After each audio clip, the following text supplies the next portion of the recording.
L'Airbus A380 a été construit pour tout changer. Un palais volant à 2 étages, avec de la place pour des bars, des douches et plus de 850 passagers. À 575 tonnes, il est devenu le plus grand avion commercial jamais construit et l'un des paris les plus audacieux de l'histoire de l'aviation. Mais en 2021, le programme a été arrêté. Trop cher, trop complexe et complètement écrasé par la pandémie. Maintenant, cette histoire change. Les compagnies aériennes sortent leur A380 de la retraite, modernisent les cabines et les remettent sur les routes premium. Et en coulisses, un choc plus grand se prépare. On parle d'un A380 Neo, équipé de moteurs de nouvelle génération et de moindres émissions. Alors, pourquoi ce géant est-il de retour en action? Et Airbus pourrait-il réellement le remettre en production? Lorsque Airbus a lancé l'A380, il croyait que l'avenir du transport aérien tournerait autour des réseaux en étoiles. Des avions géants volant entre quelques méga-hubs mondiaux, puis des avions plus petits gérant les connexions locales. C'était une prédiction audacieuse, mais le marché avait d'autres idées. Ce qui a vraiment décollé, c'est le modèle point-à-point. Les compagnies aériennes ont commencé à utiliser des jets plus petits et plus efficaces, comme le 787 Dreamliner, ou directement entre des villes de taille moyenne. Les passagers préféraient moins de correspondance, les aéroports se sont adaptés, et l'A380, conçu pour une autre époque, a commencé à sembler décalé. L'avion lui-même était un chef-d'œuvre d'ingénierie, mais cette complexité avait un coût. Il avait 2 500 000 pièces, nécessitait 23 000 boulons, et coûtait 445 millions de dollars par unité à construire. Seuls environ 140 aéroports pouvaient même le gérer. La taille, l'embarquement à double pont, la largeur des voies de circulation, tout nécessitait des améliorations spéciales. Pour être rentable, l'A380 devait voler avec au moins 80% de ses sièges occupés. C'est un seuil élevé pour n'importe quelle route, surtout en dehors des saisons de pointe. Et comparé aux avions plus récents, l'économie s'effondrait.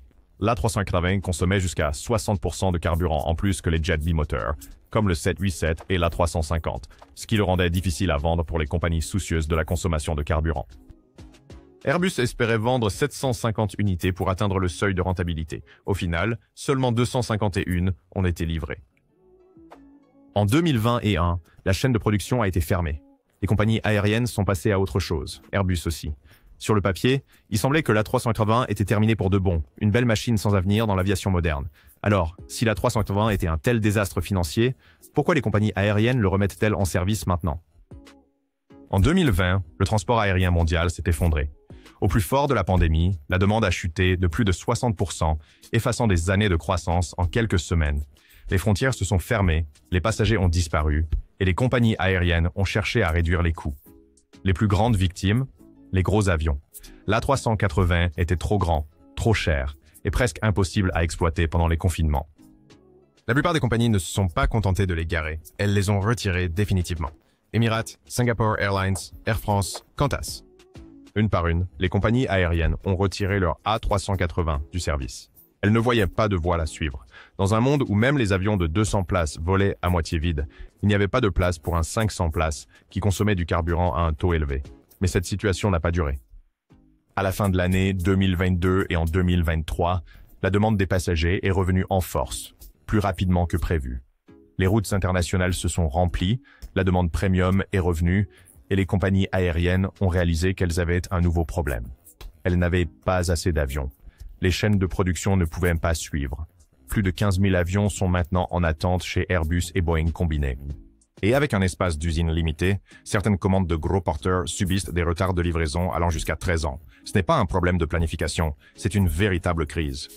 Et puis, tout d'un coup, l'A380 n'avait plus l'air si inutile.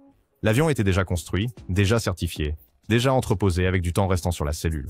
Pour les compagnies aériennes cherchant à se développer rapidement, surtout sur les routes internationales à fort trafic, c'est devenu le moyen le plus rapide de combler un manque de capacité. Ce n'était pas une décision sentimentale, c'était une question de mathématiques, de timing et de disponibilité. Avec de longs délais pour les nouveaux avions, les compagnies aériennes ont besoin de capacités immédiates. Et c'est là que l'A380 intervient. Maintenant, il y a quelques années, le Covid a cloué les avions au sol et a brisé la chaîne d'approvisionnement derrière eux. Lorsque la demande de voyage est revenue, les fabricants n'étaient pas prêts. Les pénuries de main-d'œuvre ont laissé les chaînes de montage à moitié pourvues. Les techniciens qualifiés étaient passés à autre chose, et l'approvisionnement en matériaux essentiels était toujours sous pression. Le titane, l'aluminium, même les semi-conducteurs de base, tout ce qui est nécessaire pour construire ou entretenir des avions modernes est plus difficile à obtenir. Et à la fin de l'année 2023, la Federal Aviation Administration a lancé une enquête sur le titane d'origine chinoise utilisé dans les avions commerciaux. Cela a créé encore plus de retard dans tous les domaines, gelant les livraisons tandis que les fournisseurs s'efforcèrent de vérifier l'origine des matériaux. Pendant ce temps, les flottes aériennes vieillissent. Les compagnies qui prévoyaient autrefois de remplacer les anciens avions par de nouveaux modèles envisagent maintenant des délais de 5 à 13 ans. C'est trop long. La demande de voyage est présente maintenant, pas la décennie prochaine. Alors, les compagnies aériennes se tournent vers ce qu'elles possèdent déjà ou ce qu'elles peuvent remettre en service rapidement. L'A380, autrefois considéré comme trop grand pour un monde post-Covid, est devenu la solution à court terme avec un potentiel à long terme. Lufthansa a sorti ses A380 du stockage et les a affectés à des routes clés aux États-Unis et en Asie. Korean Air fait de même. British Airways n'a jamais complètement abandonné l'avion et a maintenant redoublé d'efforts. Ensuite, il y a Global Airlines, une start-up qui mise toute sa stratégie de lancement sur l'acquisition, la restauration et la reconfiguration d'A380 d'occasion. Ce changement ne concerne pas seulement le remplissage des sièges, il s'agit de restaurer les services premium, de reconstruire la capacité long courrier et de rester compétitif pendant qu'Airbus et Boeing essaient de rattraper leur retard. Et les chiffres parlent d'eux-mêmes. Certaines compagnies investissent des milliards dans la modernisation des cabines, la révision des moteurs et la technologie de vol de nouvelle génération. Mais certaines compagnies aériennes dépensent des milliards pour moderniser leur A380 pour le long terme. Aucune compagnie aérienne n'a investi plus dans l'A380 qu'Emirates. Avec plus de 120 unités livrées, elle contrôle près de la moitié de la flotte mondiale. Alors que d'autres se sont retirés, Emirates a redoublé d'efforts et mène maintenant une relance à grande échelle. La compagnie aérienne a récemment lancé un programme de modernisation de 5 milliards de dollars visant à améliorer les A380 existants avec des cabines de classe économique premium, des intérieurs rénovés et de nouvelles technologies pour le confort des passagers. Ce n'est pas une simple mise à jour, c'est une refonte complète conçue pour maintenir l'avion compétitif sur les routes phares pour une autre décennie. Mais les ambitions d'Emirates ne s'arrêtent pas là. Le président Sir Tim Clark a rendu public une demande intéressante. Il veut qu'Airbus construise une nouvelle version de l'A380, équipée de moteurs ultra-fans de Rolls-Royce, d'une avionique mise à jour et de systèmes plus efficaces. Selon des estimations internes, un A380 correctement rééquipé pourrait offrir jusqu'à 25% de meilleure économie de carburant, suffisant pour rapprocher ses coûts d'exploitation de ceux des avions gros porteurs de nouvelle génération. Ce n'est pas seulement un vœu pieux. Emirates aurait dit à Airbus qu'il est prêt à investir jusqu'à 20 milliards de dollars pour relancer la production si la refonte atteint les objectifs de performance. La vision est claire. Garder l'A380 au sommet du marché des longs courriers haut de gamme. Emirates considère déjà cet avion comme une déclaration de marque volante, mettant en avant des salons à bord, des douches et maintenant des améliorations de cabines ultra luxueuses. L'objectif est d'attirer des voyageurs de grande valeur qui se soucient moins du prix et plus de l'expérience. C'est un pari risqué, mais Emirates a les itinéraires, le volume et le soutien financier pour le faire fonctionner. Et Emirates n'est pas seul. D'autres transporteurs suivent, mais ils ne sont pas la seule raison pour laquelle Airbus pourrait le ramener. S'il y a un pays qui change discrètement le jeu de l'aviation mondiale, c'est l'Inde. Les chiffres sont stupéfiants. Près de 380 millions de passagers en 2024 et un taux de croissance qui se maintient à 15% d'une année sur l'autre. Mais les statistiques, à elles seules, ne racontent pas toute l'histoire. Ce qui se passe en Inde est un changement d'échelle. La classe moyenne voyage plus en avion.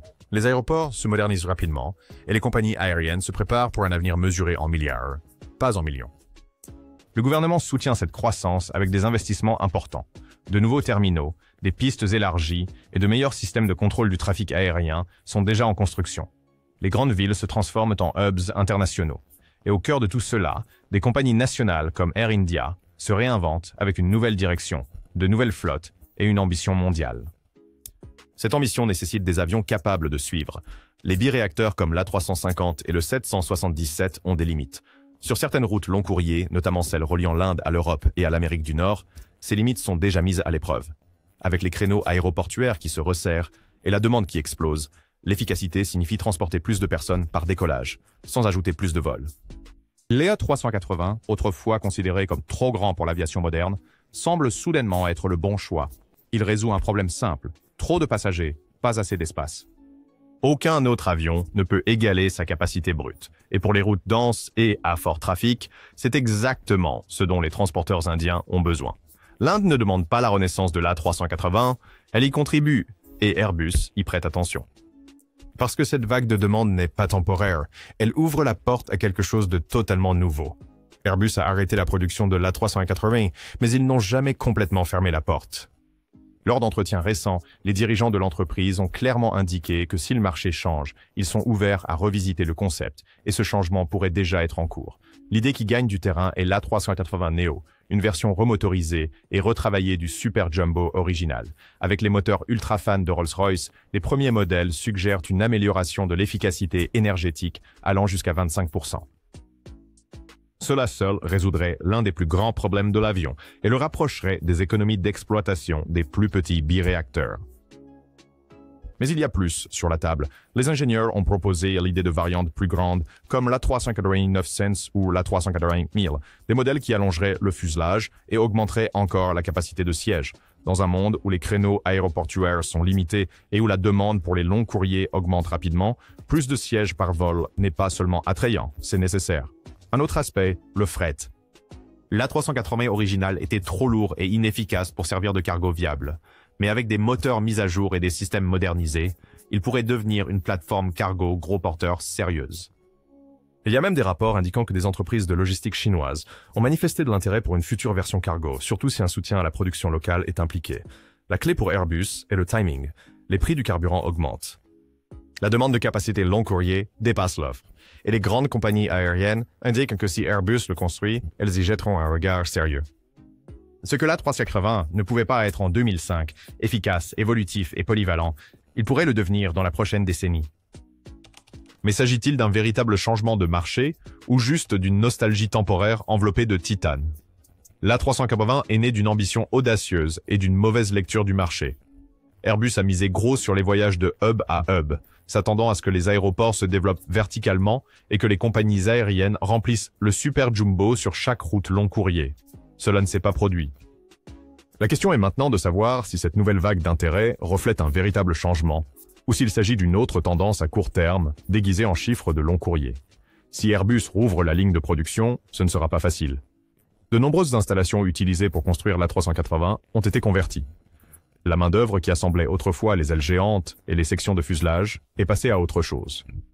Redémarrer ce processus signifierait requalifier les équipes, réactiver les chaînes d'approvisionnement et naviguer dans les normes de conformité et des missions beaucoup plus strictes d'aujourd'hui. Et même si Airbus surmonte ces obstacles, la demande est le véritable test. Emirates et les compagnies indiennes mènent la conversation, mais cet élan peut-il s'étendre à d'autres régions? Les compagnies aériennes en Europe, dans les Amériques ou en Asie du Sud-Est s'engageront-elles à l'échelle et au coût d'exploitation d'un A380, même modernisé? Il y a aussi la concurrence à prendre en compte. Le Boeing 777X avance enfin, avec des livraisons prévues pour commencer en 2026. Cet avion promet efficacité, autonomie et grande capacité, sans les restrictions aéroportuaires qui ont rendu l'A380 si difficile à exploiter. Une fois en service, les compagnies aériennes pourraient opter pour l'option la plus sûre. Le simple réaménagement ne suffira pas à rendre l'A380 viable. Le modèle économique doit fonctionner. Chaque itinéraire doit justifier la taille. Chaque siège doit contribuer. La renaissance de l'A380 dépend autant de l'économie que de l'enthousiasme. Alors, ce retour est-il réel ou juste un dernier tour pour le roi des cieux? Le retour de l'A380 n'était pas censé se produire, mais la demande mondiale, les retards de production et un réinvestissement judicieux l'ont peut-être sauvé. Que Airbus construise ou non une nouvelle version Neo, l'énorme envergure de l'A380 projette à nouveau une longue ombre. Et pour l'instant, ce géant de l'aviation ne s'en va pas discrètement. N'oubliez pas d'aimer la vidéo et de vous abonner à la chaîne. Merci d'avoir regardé.